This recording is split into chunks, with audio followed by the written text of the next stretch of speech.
they came from, and they have a period of time. And if they make it, we're going to work with them so that maybe someday, with a little work, they can come back in if they're good people, if they're the kind of people that we want in our company, industrious people that could love our country. And if they're not, they won't. But it will give them a path to becoming, to coming back into the country.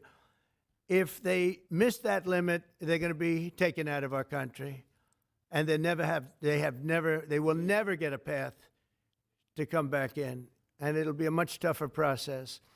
And it's called self-deportation. And by doing that, you're talking about so many millions of people. By doing that, by the way, we've taken out thousands of terrorists, drug lords. What we've done is amazing. And I'm sure Tom Homan and Kristi Noem have done an incredible job. They really have done an incredible job. But it's a hard job. So we're going to have a self-deportation where they deport themselves out of our country, and we'll work with them, and we're going to try, and if we think they're good, if they have, the people we want in our country, they're going to come back into our country. We'll give them a little easier route. But if they don't work, and if we take them out after the date, then they're never coming back, and that's the least of the problems that they're going to have. Yeah, please. What's your expectation for your meeting with the Canadian Prime Minister tomorrow? I don't know. He's coming to see me. I'm not sure what he wants to see me about, but I guess he wants to make a deal. Everybody does. They all want to make a deal because we have something that they all want. We have something that they all want. China wants to make a deal very badly. You see what's happening to China? China's being decimated, and I don't want that to happen. But they have to make a fair deal. We were losing hundreds of billions of dollars a year. We were losing think of it, on our trade policies with Biden. We're losing $5 billion a day.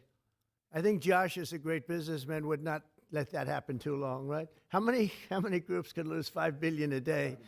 If you lose $5 billion one day, that's the end of that company, right?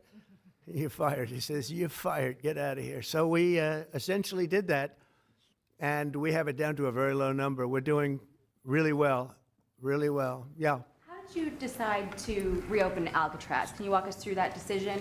Did I say what? To reopen Alcatraz. How will you use it? How did you come up with the idea? Well, I guess I was supposed to be a movie maker. We started with the movie making, and we'll end. I mean, it represents something very strong, very powerful in terms of law and order.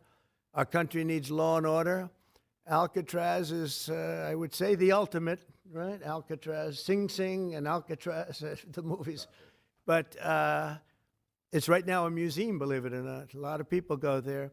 It housed the most violent criminals in the world, and nobody ever escaped. One person almost got there, but they, as you know the story, they found his clothing rather badly ripped up, and it was a lot of shark bites, a lot of problems. Nobody's ever escaped from Alcatraz, and just represented something strong having to do with law and order. We need law and order in this country. And so we're going to look at it. Some of the people up here are going to be working very hard on that. And we had a little conversation. I think it's going to be very interesting. We'll see if we can bring it back in large form, add a lot. But I think it represents something. Right now it's a big hulk that's sitting there rusting and rotting. You look at it, it's sort of, you saw that picture that was put out, it's sort of amazing. But it sort of represents something that's both horrible and beautiful and strong and miserable, weak. It's got a lot of qualities that are interesting, and I think they make a point. Okay, are you guys okay? I want to just say that it's such an honor to be up here with my friends, because this is a group of people that have done an amazing job, and all we can do, Muriel and I, is give them the greatest sight there is, I think, that I've ever seen for something like this. And I did very well in the real estate business. I think this is the greatest site there is anywhere in the world for exactly what you guys are doing.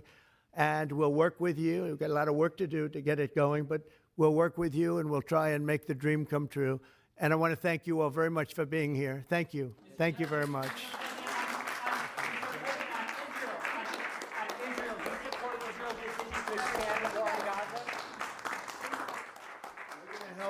We're going to help the people of Gaza get some food. People are starving, and we're going to help them get some food. A lot of people are making it very, very bad. If you look, Hamas is making it impossible because they're taking everything that's brought in. But we're going to help the people of Gaza because they're being treated very badly.